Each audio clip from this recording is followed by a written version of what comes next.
কণীযুঁজ আমি চাম, আপোনালোককো দেখুৱাম, কিন্তু তাৰ আগতে আমি যি অসমীয়াৰ এই আপুৰুগীয়া যিখিনি সম্পদ, সেই সম্পদসমূহৰ লগত আমাৰ নৱপ্ৰজন্মক চিনাকি কৰি দিয়াৰ মানসে আমি আপোনালোকক দেখুৱাইছোঁ, আৰু আপোনালোকেও আপোনালোকৰ ল'ৰা ছোৱালীক, আপোনালোকৰ ভৱিষ্যত প্ৰজন্মক এনেধৰণৰ দৃশ্যসমূহ দেখুৱাওক। আপোনালোকে দেখি আছে যে আমাৰ চেনেলটোৱে আনতকৈ অগতানুগতিকভাৱে আপোনালোকৰ আগত যিকোনো বিষয় উপস্থাপন কৰে। আমাৰ উঠি অহা যুৱ প্ৰজন্ম অৰ্থাৎ ক্লাছ 1, 2, 3, 4, 5, 6, 7 মানলৈকে যিসকল ছাত্ৰ ছাত্ৰী, তেখেতসকলে এই বয়বস্তুবোৰৰ মানে নামবোৰ দেখিলে মানে সলসলীয়াকৈ ক'বতো নোৱাৰে বা চিনিও নাপায়। সেইকাৰণে আমি আমাৰ উঠি অহা প্ৰজন্মক এই বয়বস্তুখিনি নামেৰে সৈতে দেখুওৱাৰ এটা প্ৰয়াস কৰিছোঁ। গতিকে আমাৰ যেনেকৈ এইখন আমাৰ গাঁৱৰ সমাজত সাধাৰণতে মাছ ধৰিবৰ কাৰণে জাকৈ ব্যৱহাৰ কৰে, আৰু এইটো হ'ল আমাৰ উভতি বুলি কয়, মাছ ধৰা এটা সঁজুলি। মাছটো মানে এইফালে সোমালে আৰু ওলাই আহিব নোৱাৰে, ইয়াতে গাঁঠি থাকে। গতিকে উভতিৰ অৰ্থটো হ'ল যে মাছ সোমাব পাৰে, ওলাই আহিব নোৱাৰে। আগৰ দিনত আচলতে এনেকুৱা যিবিলাক মাছ ধৰা সঁজুলিবিলাক মানে কৌশলগতভাৱে বনোৱা হয়, সেইটো সাংঘাতিক কৌশল মানে প্ৰয়োগ কৰে, যিটো কৌশল মানে এতিয়াৰ আমাৰ মানে কাম কৰা ব্যক্তিসকলে নোৱাৰে। আৰু এইবিলাক আমাৰ বিভিন্ন ধৰণৰ মাছ ভৰাই থ'ব পৰা খালৈ, সৰু ডাঙৰ এনেধৰণৰ কিছুমান খালৈ মানে আগতে আমাৰ মাছমৰীয়াসকলে ব্যৱহাৰ কৰে। গতিকে এতিয়াও আমাৰ সমাজত খালৈ ব্যৱহাৰ হোৱা আমি দেখোঁ। গতিকে খালৈ বস্তুটো আমি উঠি অহা প্ৰজন্মক এনেধৰণে আজি দেখুৱাবলৈ খুব যত্ন কৰা হৈছে। আৰু এইটোৰ নাম হ'ল মাছ ধৰা এটা সঁজুলি। এইটো হ'ল আপোনাৰ চেপা। এই চেপাটো আমাৰ দুফালে দুটা গাঁঠি দিয়াৰ ব্যৱস্থা থাকে, চেপা দুই মূৰে গাঁঠি দিয়াৰ, আৰু মাজতে মাছ সোমাব পৰা এটা মানে হোল থাকে। মাছ কিন্তু সোমালে ওলাই যাব নোৱাৰে। মাছ ধৰা সামগ্ৰীৰ প্ৰধান আহিলা এই দুটাই আমাৰ গাঁৱৰ সমাজত, যে এইটো হ'ল জুলুকিটো মানে বাম পানীত মাছ ধৰা যায়, আৰু এয়া হ'ল পল মানে দ পানীত আমাৰ পল মাৰিবলৈ যায় গাঁৱৰ ৰাইজ, 20-25 জন একেলগতে পলৰীয়া যায় বুলি কয় আগৰ। আৰু এইটো এটা বৰ একেবাৰে আপুৰুগীয়া বস্তু দেখিছোঁ, এতিয়া একেবাৰে নাইকিয়া হৈ গ'ল, বিশেষকৈ চিমনিটো। এনেকুৱা দুই এটা যদিও পোৱা যায়, চিমনিটো একেবাৰে দেখিবলৈ পোৱা নাযায়। চিমনিটো মানে এতিয়া আউট অফ মাৰ্কেটৰ লেখীয়া হৈ গৈছে। এৰী পলু আমাৰ গাঁৱৰ মানে আইসকলে সাধাৰণতে আমাৰ এৰী পুহি ইয়াৰ পৰা সূতা প্ৰস্তুত কৰে। লেটা প্ৰথমতে গঠন হয়, সেই লেটাৰ পৰা সূতা প্ৰস্তুত কৰা হয়। এৰাপাত খাই যি সকল হৈছে কিতাপত পঢ়িবলৈ পাইছে, এৰাপাত হৈছে এইটো এৰাপাত, এইটো হৈছে এৰাপাত, আৰু এই এৰাপাতৰ ওপৰত এনেকৈ মানে পলুখিনিয়ে এই পাতখিনি খাই শেষ কৰি দিয়ে, আৰু তাৰপিছতে লেটাত পৰিণত হয়, আৰু সেই লেটাৰ পৰাই সূতা কটা হয়। আৰু এটা বস্তু দেখিছোঁ, এইটো আমাৰ কিছু ঘৰত এতিয়াও আছে, ব্যৱহাৰটো কম কৰা হয়। আগতে মেন্থন লাইটৰ সহায়ত আমাৰ ভাওনা সবাহ ইত্যাদি অনুষ্ঠান মানে পতা হয়।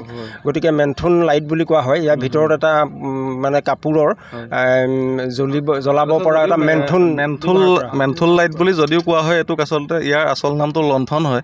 লণ্ঠন বুলি কয় মানুহে, মেন্থল লাইট বুলি কয়, মুখে মুখে চলি আহিছে। আৰু এটা আচৰিত বস্তু, এইটো নামটো কিন্তু কৰণী। এইটোত মানে সাধাৰণতে আমাৰ এই শিপিনীসকলে ইয়াতে মানে এই মহুৰা ভৰাই। আৰু এই তাঁতৰ লগত জড়িত কিছুমান আপুৰুগীয়া বস্তু, আজিকালিতো সেই ববিন তেনেকুৱা প্লাষ্টিকৰ কিছুমান বস্তু ওলাই গ'ল। এই উঘা চেৰেকী আৰু যঁতৰ ইয়াত তলত দেখিছোঁ। ঠিক আছে, এয়াও আমাৰ ক'বলৈ থাকি গৈছিলে যে এয়াও হ'ল তাঁতশালৰে সঁজুলি। তাঁতশালৰ এয়া তুলুঠা বুলি কয়, দুখন তুলুঠা দুটা লাগেই, আৰু সেইবিলাক হ'ল ৰাচ। এইটো চব মাকো ধুনীয়াকৈ তেওঁলোকে ৰাখিছে ইয়াতে। হয়, মাকুৰ সহায়ত। আৰু বিহুৰ সময়ত বিহুৰ নামত যি আমি নাচনী জৰি বুলি কওঁ, আমি তাঁতৰ শালৰ নাচনী জৰি নাম মাত্ৰ শুনিছোঁ।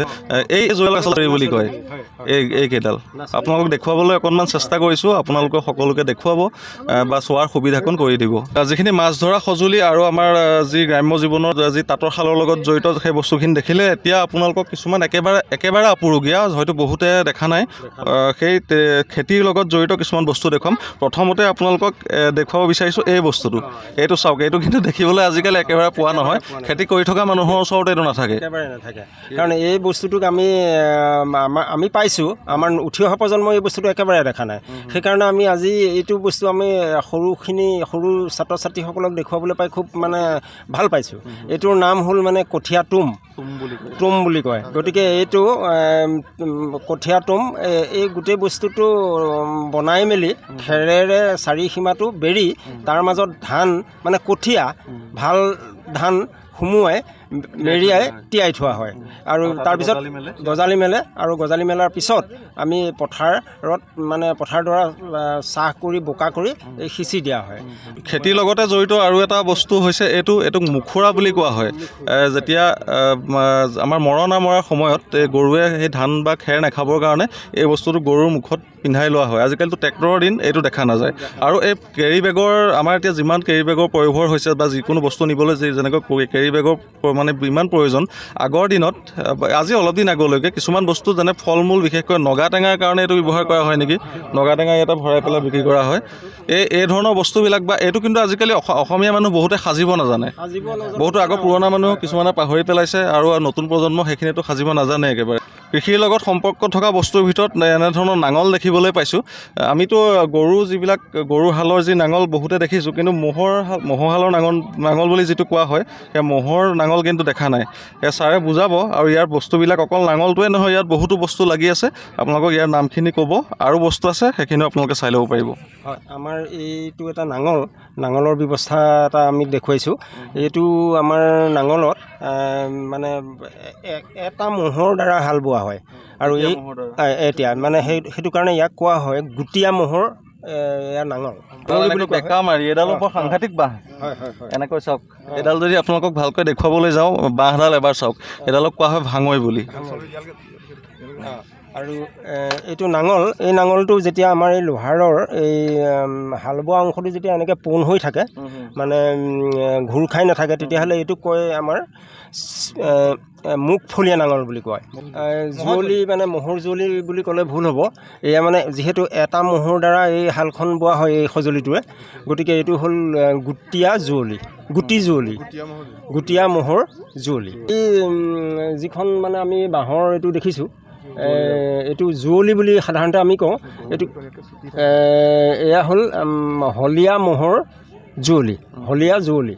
মানে দুটা ম'হেৰে হাল টানে কাৰণে এই জুৱলিখনক কোৱা হয় হলীয়া ম'হৰ জুৱলি। এই জুৱলিখনত বান্ধি দিয়া এই ৰছীডালক কোৱা হয় জোঁট জৰি, নহয় জানো? জোঁট জৰি বুলি কোৱা হয়। আৰু এই দুডাল শ'লমাৰি, এই বাঁহৰ মানে ডিঙিটো খাপ খাই পৰিব পৰাকৈ এনেধৰণে বনোৱা হয় দুফালে। গতিকে এইকেইডাল হ'ল শ'লমাৰি। এছাৰি নহ'লে হাল বাবই নোৱাৰে। গতিকে এনেকৈ সৰু দীঘল মানে সুবিধাজনক কৰি খেতিয়কে মানে ব্যৱহাৰ কৰে। এইফালে এখন মৈ দেখিবলৈ পাব। আৰু এইডালত কি কয়? এইডাল মৈ পাহৰিলোঁ। এইটো মৈ টকা কয় নেকি? মৈ টকা। আৰু এইফালে আপোনালোকক যদি আৰু দেখুৱাবলৈ বিচাৰোঁ, তেন্তে এতিয়া একেবাৰে নাইকিয়া হৈ যোৱা যি পানী সিঁচা যি সঁজুলি, এখন লাহনি বুলি কোৱা হয়। এই লাহনিখন দেখিবলৈ পাব। আৰু সেই যি আমাৰ ধানৰ ভাৰ কঢ়িয়াবৰ কাৰণে এডাল বিৰিয়া, আৰু কিনাৰতে এই মৰণা মৰাৰ সময়ত ব্যৱহাৰ হোৱা এইটো হ'ল এটা ওখোন বুলি কোৱা হয়। চাওক, ইতিমধ্যে আৰম্ভ হৈছে কণীৰ যুঁজ। এয়া দুজন প্ৰতিযোগীয়ে হাতত এনেকৈ কণী লৈ পেলাই সাজু হৈছে।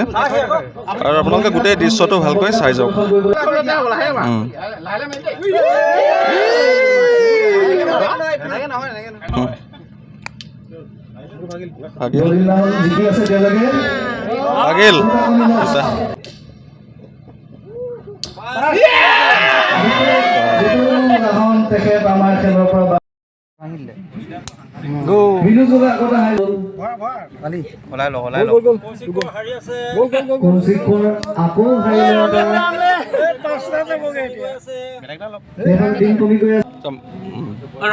আটাইতকৈ বলৱানজন ৰাহুল।